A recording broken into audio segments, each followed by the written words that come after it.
আসসালামু আলাইকুম। কেমন আছেন বন্ধুরা? আশা করি সবাই ভালো আছেন। তো আমি আপনাদের জন্য আজকে নতুন একটা নিয়োগ বিজ্ঞপ্তি নিয়ে এসেছি। তো যারা যুব উন্নয়ন অধিদপ্তরে অনেকদিন যাবৎ ভাবতেছেন ভালো একটা পোস্টে আবেদন করবেন, তো তাদের জন্যই আজকের এই নিয়োগ বিজ্ঞপ্তিটা। তো এখানে হচ্ছে প্রথমত আমি আপনাদের সাথে যে জিনিসটা শেয়ার করব সেটা হচ্ছে এটা সহকারী উপজেলা যুব উন্নয়ন কর্মকর্তা পদে আপনি এখানে এপ্লাই করতে পারবেন। আর এটা হচ্ছে অবশ্যই একটা আ অফিসার পদ। এটা ১১ গ্রেডের খুব ভালো একটা পদ। তো এখানে বেতন স্কেল হবে ১২,৫০০ থেকে ৳৩০,২৩০ আর এটা আর এখানে এপ্লাই করার জন্য আপনার শিক্ষাগত যোগ্যতা লাগবে যেকোনো বিশ্ববিদ্যালয় থেকে ২য় শ্রেণীর অনার্স বা সমমানের কোনো একটা ডিগ্রি হলে আপনি এখানে এপ্লাই করতে পারবেন। তো এই এপ্লাইটা করার আগে আমরা প্রথমত জানবো যে পদটা কি? আর এই পদে এপ্লাই করলে আপনার কাজটা কি হবে? আ তো সেটা একটু জানবো। তো এখানে হচ্ছে এই পদটাকে ইংরেজিতে বলা হয় অ্যাসিস্ট্যান্ট উপজেলা ইয়ুথ ডেভেলপমেন্ট অফিসার। অর্থাৎ আমরা কোনো ক্ষেত্রে দেখি যে আ অ উপজেলা যুব উন্নয়ন কর্মকর্তার কার্যালয়। তো আপনি হচ্ছেন সেই উপজেলার কর্মকর্তা। অর্থাৎ যুব উন্নয়ন কর্মকর্তা হচ্ছেন আপনি। তো এখানে আপনার কাজগুলো মূলত কি হবে? উপজেলার যুব সমাজের দক্ষতা উন্নয়নের প্রশিক্ষণ কার্যক্রমগুলো পরিচালনা করা, আপনার মাধ্যমে এই প্রশিক্ষণগুলো পরিচালিত হবে। বেকার তরুণদের বিভিন্ন ট্রেডে যেমন কম্পিউটার, দর্জি, ইলেকট্রিক্যাল, ফ্রিল্যান্সিং ইত্যাদি প্রশিক্ষণের ব্যবস্থা করা। কর্মসংস্থান সৃষ্টি ও স্বনির্ভরতা গড়ে তোলার জন্য সরকারি প্রকল্প তদারকি, উদ্যোক্তা তৈরি ও ক্ষুদ্র ব্যবসার জন্য ঋণ সহায়তা প্রদান সংক্রান্ত কাজে সহযোগিতা করা। কেউ যদি এই যে এরকম ট্রেডে কোর্স করে এরপরে যদি মনে করে যে ঋণ নিবে, তো সে এই ঋণ নেওয়ার জন্য আপনার একটা সিগনেচার বা আপনার একটা সুপারিশের দরকার হবে। তো সেই কাজটাও করে থাকবেন আপনি। তো উপজেলা যুব উন্নয়ন অফিসের বিভিন্ন প্রশাসনিক যে কাজগুলো আছে সেটাও আপনার দেখতে হবে। মাঠ পর্যায়ে গিয়ে কাজ করা ও রিপোর্ট তৈরি করতে হবে। সরকারি নির্দেশনা অনুযায়ী যুব সংক্রান্ত নীতি বাস্তবায়ন করতে হবে। এই পদটা মূলত হচ্ছে এটি সামাজিক উন্নয়ন ও প্রশাসনিক সমন্বয়মূলক একটি কাজ। যুবকদের মধ্যে দক্ষতা, কর্মসংস্থান, ব্যবসা প্রশিক্ষণ এই বিষয়গুলো নিয়ে বাস্তবিক কাজগুলো করতে হবে। আচ্ছা। তো এখন আমরা এই পদের দিকে যাই। এটা আসলে কি বলছে আমরা একটু দেখি। তো এটা হচ্ছে মহাপরিচালকের কার্যালয় থেকে এটা দেওয়া হইছে। তো এটা আবেদন শুরু হইছে। আমরা আবেদনের তারিখটা একটু দেখি। এটা হচ্ছে ১৯ তারিখ থেকে এই আবেদনটা শুরু হইছে।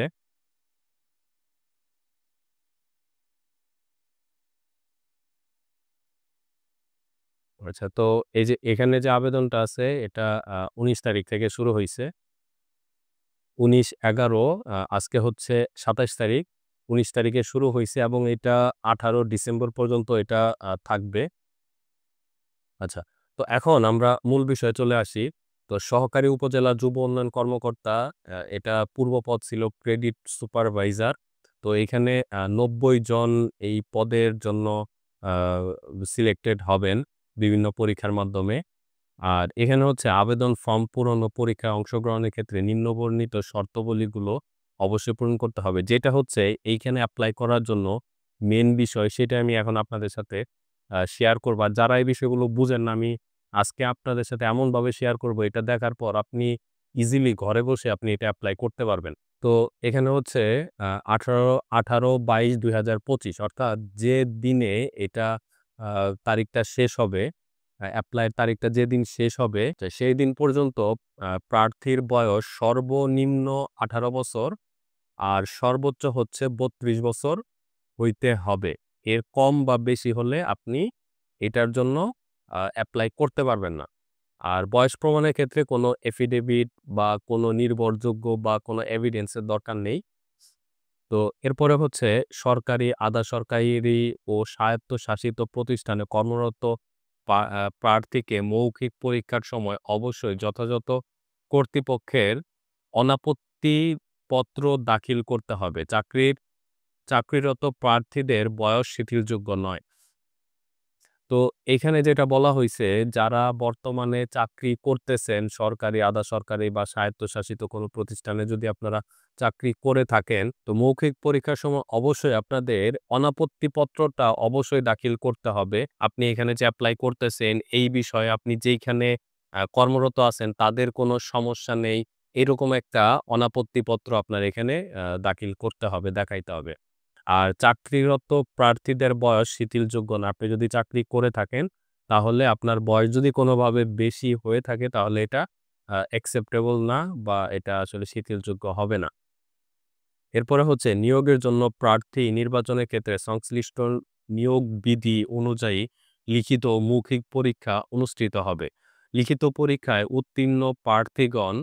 উত্তীর্ণ প্রার্থীগণ মৌখিক পরীক্ষায় অংশগ্রহণের জন্য বিবেচিত হবে। আপনি যখন লিখিত পরীক্ষায় উত্তীর্ণ হবেন, এরপর আপনি মৌখিক পরীক্ষার জন্য বিবেচিত হবেন। এটা এখানে বলা হইছে। চাকরির জন্য আবেদন আগামী 19/11/2025 তার মানে হচ্ছে অলরেডি বেশ কতদিন চলে গেছে।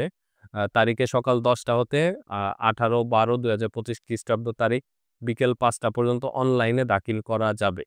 এই আবেদনটা শুধুমাত্র অনলাইনেই করা যাবে। সরাসরি ডাকযোগে কোনো দরখাস্ত গ্রহণ করা হবে না। সরাসরি ডাকযোগে প্রেরিত সকল আবেদন বাতিল বলে গণ্য হবে। পরবর্তীতে হচ্ছে লিখিত পরীক্ষায় উত্তীর্ণ প্রার্থীদের মৌখিক পরীক্ষার সময় সকল সনদ, অনাপত্তিপত্র, কাগজপত্র মূল কপিসহ প্রদর্শনপূর্বক প্রতিটির একটি করে সত্যায়িত ফটোকপি দাখিল করতে হবে। দাখিল উপস্থাপনযোগ্য সকল সনদ, অনাপত্তিপত্র, কাগজপত্রদের তালিকা নিম্নরূপ। এখানে কি, কি কাগজ লাগবে সেটা এখানে বলা হইছে। যেমন এখানে লাগতেছে শিক্ষাগত যোগ্যতার সকল মূল ও সাময়িক সনদপত্র। আপনার শিক্ষাগত আ যোগ্যতার যত সার্টিফিকেট আছে, আপনার সবগুলো নিয়ে আসতে হবে।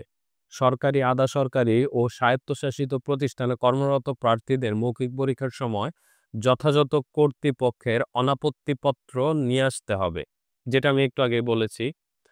এরপরে হচ্ছে স্থায়ী বাসিন্দা হিসেবে পৌরসভার মেয়র, কাউন্সিলর, ইউনিয়ন পরিষদ, চেয়ারম্যান কর্তৃক প্রদত্ত নাগরিকপত্র বা নাগরিক সনদপত্রটা আপনাদের নিয়ে আসতে হবে।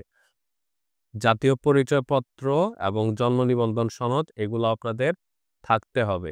তো এই ছিল আজকের এই নিয়োগ বিজ্ঞপ্তি এবং আপনারা এই ভিডিওর মাধ্যমে অবশ্যই বুঝতে পেরেছেন এই পদটা কি, কারা এখানে এপ্লাই করতে পারবেন, কারা এখানে এপ্লাই করতে পারবেন না। তো আপনি যদি কোনো জায়গায় কর্মরত থাকেন সেক্ষেত্রে আপনার কি, কি আ কাগজ লাগবে সেটাও আপনারা এই ভিডিওর মাধ্যমে জেনে গেছেন।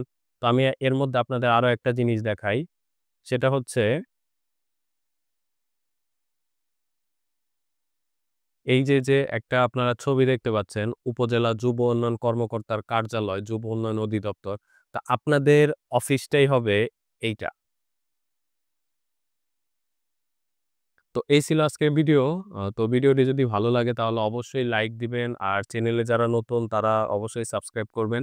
দেখা হয়ে যাবে অন্য আরেকটি নতুন ভিডিওতে। সে পর্যন্ত সকলেই চ্যানেলটি সাবস্ক্রাইব করে এবং আমাকে অন্য একটি ভিডিও বানাতে অবশ্যই উৎসাহিত করবেন। আপনার একটা লাইক এবং সাবস্ক্রাইব আমাকে নতুন একটা ভিডিও বানাতে অনেকটা অনুপ্রেরণা জাগাবে। আল্লাহ হাফেজ।